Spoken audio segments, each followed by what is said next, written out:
Our top story today, we move to Europe. Tensions are high as Russia and Ukraine meet in Istanbul for a new round of peace talks. A Ukrainian delegation source says Kiev is ready to take big steps towards peace in the latest round of talks with Russia.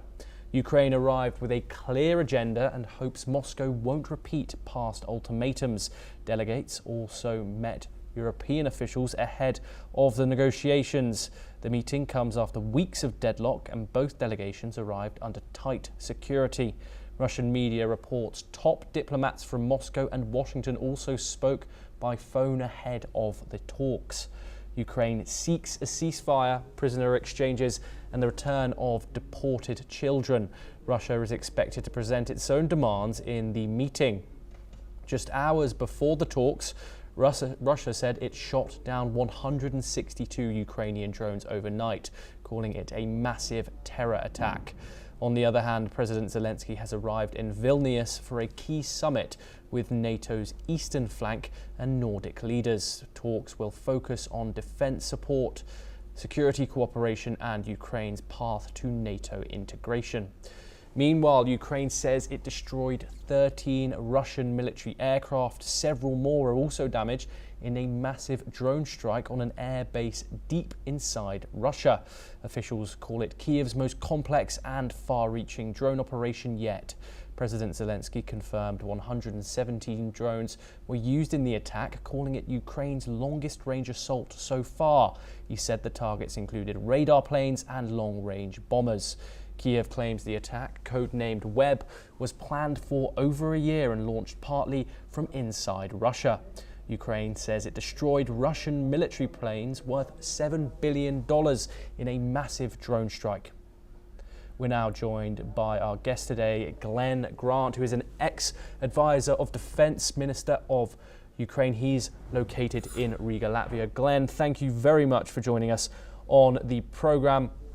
Glenn, over the past few weeks, Russia and Ukraine have been in deadlock. Hostilities have been rising. We have seen some of the most deadly attacks of the war, some of the most intense attacks of the war during this break between these two direct talks. Do you have much optimism for these two delegations to meet an agreement, and what do you expect Moscow to present at this meeting? No, I don't have any. I don't have any hopes for anything, any breakthrough or anything, because both sides are pretty solidly opposed to each other in terms of what they want. I mean, Russia is still intent on domination, even if it's only political domination, and continuing its genocide of Ukraine. Ukraine is willing to actually to stop the war at the current fight line.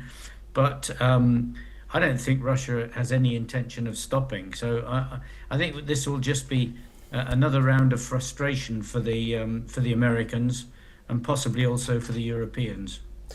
Glenn, land concessions are possibly going to be pretty central to these negotiations. We've obviously got Crimea, which is a big factor, going to be a big factor in these negotiations. There's been rumours that Zelensky might be losing the idea of keeping that territory. What do you see as the most important factor and most important obstacle to get over in regards to this war? Is it that territorial gain? Is it that possible NATO membership that does seem very far out of reach now?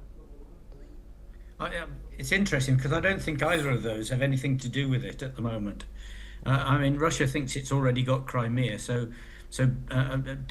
de facto and de jure. So I don't think Russia really cares what anybody says about Crimea. NATO is also not really anything to do with this. I mean, NATO's been around a long time. It's never attacked Russia. It has no intention of attacking Russia. So this is just a sideline. Russia wants Ukraine, and it will keep, and not just where it is now. I mean, they're piling troops into the area in front of Sumy and Kharkiv, and Russia wants capitulation. So I don't see that even discussions about NATO or discussions about Crimea will help, because Russia will just say, jolly good, yes, but we still want more. We still want this. We still want that. So giving more to Russia is actually not going to help things at all. Yes, and obviously in the backdrop of this, Glenn, we have the hostilities which are ongoing just hours after some major drone strikes. Operation Web by Ukraine has said to have caused $7 billion worth of damage. Ukraine showing or claiming that it still can make serious military moves in this war. How will this attack affect the broader dynamics of the war, and what does it show for Ukraine's current military capabilities? Well, certainly. I mean, for the talks coming up, there's certainly going to be much more of a smile on the faces of the Ukrainian delegation. I don't think that the attack actually did as much as the Ukrainians claim. In fact, it probably only did something like a third of the amount that they claimed initially. But what it has done is it's shown that Ukraine has the capacity to get inside Russia and actually attack almost at will. And this is going to have shaken Russia. It's going to shake the Russian military because it adds a whole new dimension to their need for defense and for what they're going to do. My suspicion is that it will enrage them, though, and that they're actually going to want to attack maybe Kiev, Sumy, Kharkiv much harder in the coming weeks. And Glenn, finally, I want to move on to the international actors' roles in this, such as, we've mentioned them briefly, the US and the EU. Where do you think they are standing in regards to the progression of this conflict, and how do you think they'll be feeling with the two adversaries going into negotiations today? Well, Russia. America is clearly wanting peace. Trump wants peace, but he's not doing anything to get it. And the only way Trump is going to get peace is by actually backing Ukraine and fighting their corner for them properly. Because every time he talks to Russia, he gives more to Russia and actually enthuses Russia to keep the battle going. European Union, well, they talk about money and they talk a lot, but they're weak. And there's very little happening from them that you can actually say, this is helpful, we're going to win because the European Union is behind us. In fact, I'm always going to say they've been pathetic. Individual countries, however, are still looking at ways of actually doing more. I mean, the Germans with the new Chancellor are actually being quite strong. But I wait to see whether the words turn into actuality.